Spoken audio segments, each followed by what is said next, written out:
It started with a ban on Black Lives Matter and pride flags in schools. To get political symbols and divisive symbols out of our schools. And by doing this, it's showing hatred. Tonight, it's ending at the ballot box, and turnout is high. People are knocking on my door constantly about this. I mean, like nightly. The small town of Newberg is once again in the spotlight as voters choose whether to recall 2 school board members. Meantime, the Clackamas County Board of Commissioners is going all virtual, and not because of COVID, because of this. I warned you, I asked for you to observe decorum. You're gonna sit through your propaganda all night? Listen to the people. Cancel the meeting? Yeah, a bunch of anti-mask protesters showed up, and apparently they're part of the same group campaigning against the Newberg recalls. And you know that COVID testing company being investigated by the state of Oregon? Turns out they got a bunch of money from the feds for offering tests to people without insurance. Here's the story. We are already getting a lot of questions and comments about the stories that you just saw teased in that open. So definitely keep them coming, guys. This is the show to do it. This is The Story. I'm Maggie Vespa. Thank you for being here. And per usual, contact info is at the bottom of your screen. You can email thestory@kgw.com. You can use that hashtag, TheStoryKGW, on social media. Why wait any longer? Let's get started. All right, our big story, it is election night in Newberg. After months of buildup and months of tension, after all the protests and the threats of lawsuits, voters have until 8 p.m. tonight to decide whether to recall 2 members of the Newberg School Board, Brian Shannon and Chair Dave Brown, 2 of the board's conservative members who led the call to ban political symbols in schools. A ban that at first targeted Black Lives Matter and pride flags, and a ban that the superintendent refused to enforce. He was later fired without cause.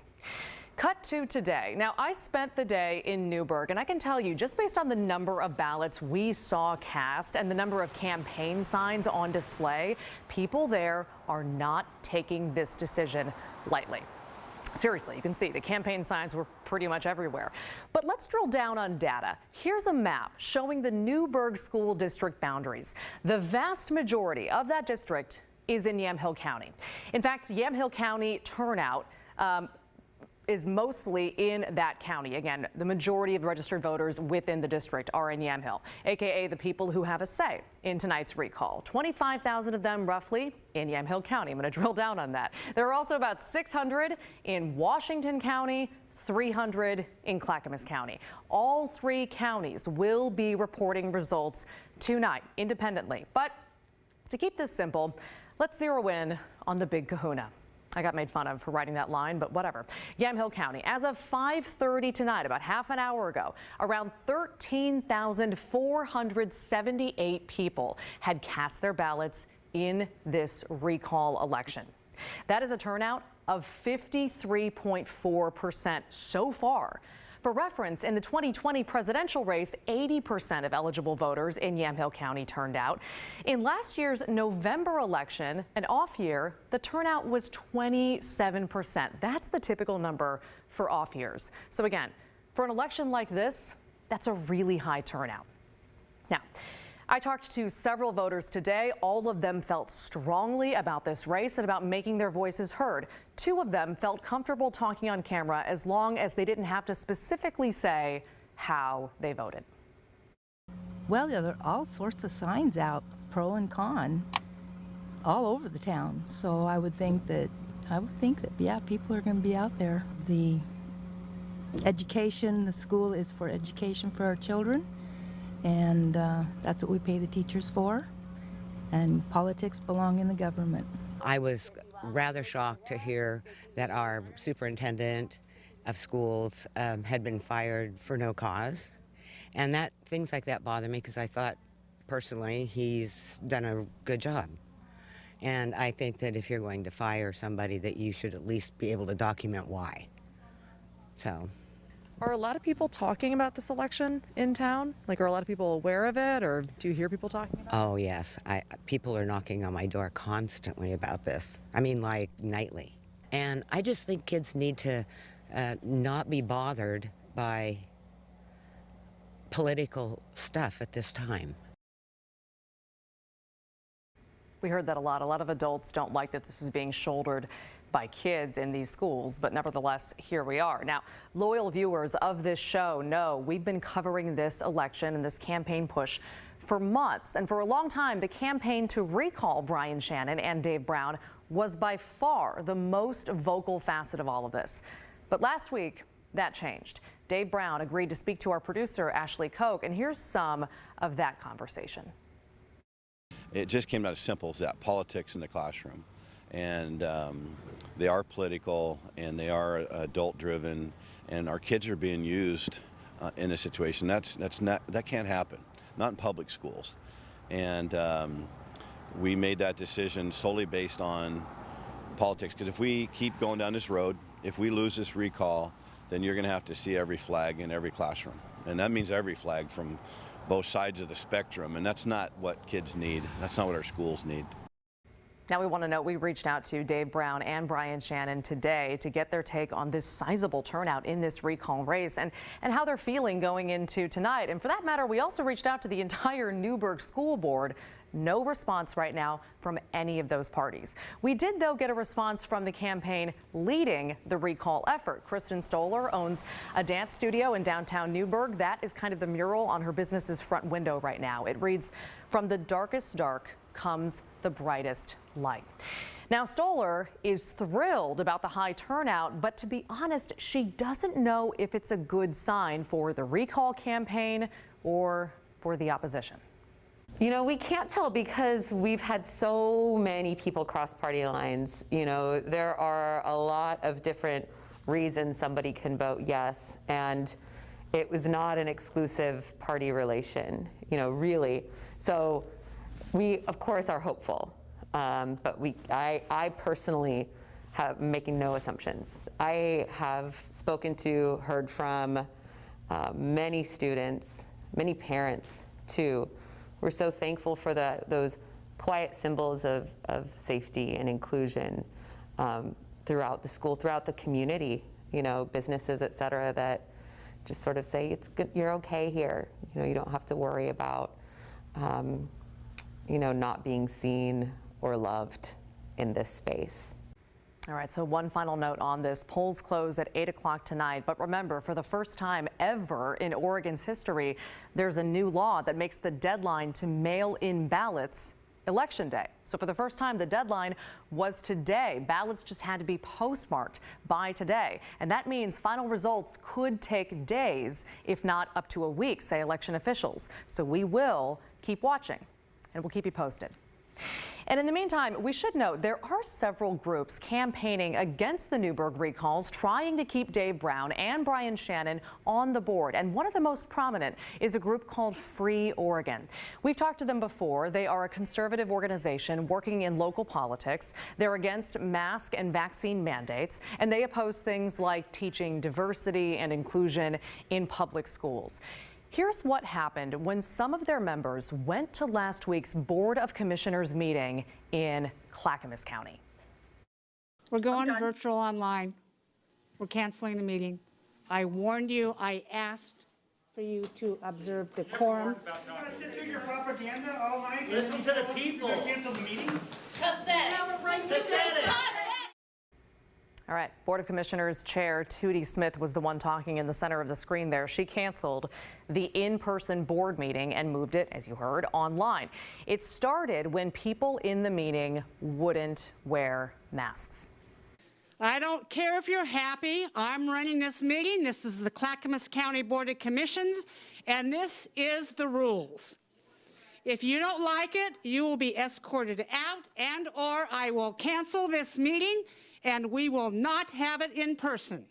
Smith said people remained angry throughout the meeting, and about 20 minutes into it, she decided to call it. She told us canceling the meeting wasn't just about people not wearing masks, but it was because of the constant angry outbursts. If you're sitting at the dais trying to chair a meeting in a business-like manner to conduct business, and you have people shouting at you, cursing at you, disagreeing with everything that was said, there's a problem in the room. and it accelerated, and they were coming out of their chairs. They were gesturing, they were waving their fists in the air, and it comes to a point when civil unrest looks like violence and it's time to get out. Now, for perspective here, let's not forget Tootie Smith has been a vocal opponent of mask mandates and other COVID restrictions. She has said many times that it should be a matter of personal choice, but she said that because the meeting was in a government building, she would face big fines if people weren't wearing masks, and that's a state decision. It's out of her hands. Now, again, we mentioned Free Oregon, and first, let's be very clear. They weren't the only people in the audience in that meeting. We know there are plenty of angry people in the world right now, and sometimes they're choosing local government meetings to air their grievances. But Free Oregon did live stream the aftermath of that official meeting as a group took over the council chambers. So there was a speaker, an argument happened with Tootie. I was standing right there. I heard no, I've been to some pretty raucous meetings. This was not in any capacity. So this is actually pretty chill. Okay, that was Sonia Feintesh, a leader in Free Oregon, and she has been to some other meetings that have been disrupted, like this Portland Public School Board meeting back in October when the board was talking about a vaccine mandate for PPS students. You're cowards! You are cowards! I will not sit down. I won't comply. You guys are cowards! We'll give you 3 guesses as to what happened with that board meeting. Yeah, that one was canceled too, after the crowd refused to wear masks and wouldn't stop shouting and disrupting the meeting. And all the board meetings since then have now been moved online as well. So here is what Sonia Feintesh told us that night. Because there has been a kind of an epidemic with school board meetings where people are being blocked out from them. They're all held on Zoom. Parents are not feeling like their voices are being heard. So we reached out to Free Oregon for their take on what happened at the Board of Commissioners meeting in Clackamas County. They sent us a statement saying Tootie Smith was completely unjustified in her decision to cancel the Clackamas County Commission meeting. The truth is, she's afraid to face her own constituents because her actions don't line up with her words, not because she faced any kind of threat. A few people not wearing masks doesn't constitute a threat. Meantime, Chair Tootie Smith says this was a planned, targeted disruption, and she'll be monitoring the situation before deciding whether to resume in-person meetings. As parents and students try to adjust to remote learning again, Portland Public Schools is battling its own teachers union over staff sick days. I have personally heard from a handful of educators who have said it was their last straw. When the story continues. To the story at kgw.com or use that hashtag, the story KGW on Twitter. This person did. We got this email actually last week, Thursday to be exact. It's from someone who says they work at Portland Public Schools and feels beyond burned out. This person wrote, and I mean every district around PPS is shuttering for a week or even closing tomorrow to make it a 4-day weekend for students and staff to just have a break. But not PPS. We feel unsupported and uncared for. Again, this was last week. They continued on. We see you, other districts. We see how you take care of your staff. Let the mass exodus of workers commence to other districts. So as it turns out, we got that email on the same day that Portland Public Schools accused its teachers of coordinating sick calls to try and close the schools. Christine Pitawanich reached out to both the district and the teachers union to try and get some answers. If you missed it, the head of HR at Portland Public Schools wrote a letter to teachers last week. It said in part that some last-minute teacher absences were concerning, and they'd heard there were educators trying to get their colleagues to call in sick with the intention of causing the district to close schools. The Portland Association of Teachers fired back with its own letter. It said the correspondence from the district was off base, demoralizing, and an insult to their profession. My name is Elizabeth Teal. I'm currently serving as the president of the Portland Association of Teachers. As soon as that letter went out, I started hearing from dozens, maybe hundreds of members who just couldn't believe that that was the note in their inbox. Elizabeth Teal says educators have had a difficult 2 years, reinventing what they do, trying to prioritize the health and needs of students, their families, and themselves, and all year trying to cover for the shortage of staff. So that email from PPS was incredibly demoralizing, felt like a kick in the teeth. She says it caused more teachers to consider leaving the profession. I have personally heard from a handful of educators who have said it was their last straw. No doubt negotiations between the district and union before winter break is also impacting the relationship. The focus was on giving teachers more time to address students' social, emotional needs, as well as time for planning and prepping. Those negotiations fell through. The last minutes of negotiation, they suggested things like taking away a planning day from educators in June. And I think, as we sit at the table having these conversations, we weren't there to make trade-offs. Educators were saying we're drowning and we need support. We also asked a couple times to speak with someone from the district. We were sent this statement instead that said in part, our top priority at the moment is to work closely with our staff, partners, and labor partners to ensure our schools can remain open. Portland Public Schools is actively looking into the incidents referenced in the email to PAT educators and cannot share more detailed information at this time. Christine Pitawanich, KGW News. All right, still ahead, we know you have a lot of questions because we're already getting some about the federal government's new free COVID test program. And if you don't know what I'm talking about and you're going, what? Free COVID tests? How do I get one? That's great. We'll walk you through it when the story continues.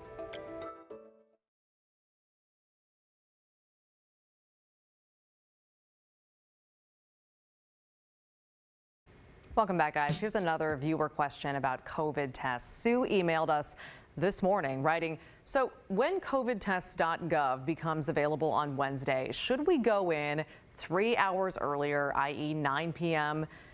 Pacific time tonight to be in line with the East Coast, or will a certain number of tests be designated for the population in each time zone? Sue, you should work in news. That is a fantastic question. And even better news, you actually don't have to wait until tomorrow because the federal government's free COVID test website actually went live today, a day earlier than expected. They called it a soft launch, which means you can order tests right now. Just go to covidtests.gov, fill out your name and address. The government will send you 4 tests per household, and these are completely free, so no need to enter any credit card info or insurance information. I filled it out this morning. It took about 30 seconds. It was super easy. Again, the website is covidtests.gov, covidtests.gov. And right now, you can only order these tests online. Now, keep in mind, though, your tests will not ship, the government says, for 7 to 12 days, and we'll keep you posted on how that goes. So if you need a test right now, this is not your best bet. However, if you buy an at-home COVID test at a pharmacy, your private insurance does now have to reimburse you. They will cover the cost of up to 8 at-home tests per person per month. That being said, not every insurance has those reimbursement programs up and running yet, so check your individual plan before you take us for our word there. The website for Regents Blue Cross Blue Shield, for example, of Oregon, has a page explaining that they will pay for up to 8 tests a month, but they don't have a way for you to apply for one yet. They say those details will be updated soon. Moda Health's website has a full page devoted to this. They say they will reimburse up to $12 per test if you bought the test on January 15th or later. Speaking of COVID tests, we have an update now on a story that we told you about last week about an Oregon Department of Justice investigation into a pop-up testing company operating in the Portland area. It's called the Center for COVID Control, and they were getting complaints about their operations, not just here in Oregon, but all across the country. Kyle Leboshi is joining us now in the newsroom. And Kyle, last week you visited 3 pop-up COVID testing sites that had received some of these complaints. People weren't getting results as quickly as promised, the locations, and you saw this. Some of them were kind of dirty and disorganized. The whole thing, frankly, seemed a little disorganized. So what now is the latest on the company running these sites? All right, well, shortly after a number of news reports last week, including ours, the Center for COVID Control announced that it was pausing operations at all of its COVID testing sites nationwide. That includes the 3 here in Portland we visited. I stopped by one today, and sure enough, it was still closed. In that announcement last week, the company blamed rapid growth and the recent increase in demand for the quality control issues we saw firsthand. It's unclear when these sites will reopen, if ever. The company says it could be as soon as Saturday, but given the number of ongoing investigations, that really seems optimistic. Yeah, definitely. So we know the Oregon Department of Justice is one of the agencies looking into this. Where do things stand right now with that investigation? So the Oregon Department of Justice has opened an investigation. We checked in with them earlier today, and so far the DOJ's office has received 27 complaints against the Center for COVID Control. That's significantly more than the 2 we knew about last week. And those complaints, they largely mirror what we reported. Some people say results were delayed or never arrived at all. Others raise questions and concerns about how disorganized things seemed and the cleanliness of the sites themselves. We also reached out to the Oregon Health Authority to see what they're doing about this. COVID test sites, they're required to report results to the state or local public health authorities, but a spokesperson with OHA said it's never received test results from a lab called the Center for COVID Control. The state has elevated this issue to the federal agency that oversees these labs. Yeah, all those companies are supposed to report those results, so that's a really key point. Just to add another kind of final wrinkle to all of this at this point, it sounds like the company that you've been investigating may have ties to a lab that's received a lot of money from the feds. A lot of money. The public records show that a lab called Doctors Clinical Lab, also known as DCL, has received almost $124 million from the federal government as part of a national testing reimbursement program. The address on DCL website is the exact same one as the Center for COVID Control's headquarters in Illinois. And as we read through the complaints submitted to the AG's office, that name, DCL, kept coming up. People getting tested at a Center for COVID Control site and then receiving their actual results from DCL. So there's questions about how closely these 2 companies are linked. We should note we reached out to the Center for COVID Control and asked what their relationship is with this lab, but we haven't heard back. And obviously at this point, we can't stop by their locations because those are still closed. All right, Kyle Leboshi, interesting update. Thank you. All right, keep sending in your questions and comments to the story at kgw.com. We're going to finish the show next. Finally, guys, hey, help is back, and this week we are asking you to consider donating to Brown Hope. They provide financial assistance to Black Portlanders for things like rent and groceries and medical bills, childcare, the works. And they're working to create change on the community level through Neighbors Helping Neighbors. If you want to help, hold your phone's camera up to the QR code on your screen. You can also go to kgw.com/heyhelp. And remember, it's always a micro donation drive, so feel free to give any amount, no matter how small. And finally, pick up your phone, follow us on Twitter at The Story KGW, or email your comments and questions to thestory@kgw.com. That does it for this show. The news at 6:30 with Laurel Porter starts now. This is KGW News at 6:30. Good evening, everyone. We begin tonight with the continuing impact of the pandemic on our lives. This afternoon, Jefferson High School in Portland announced its reopening campus and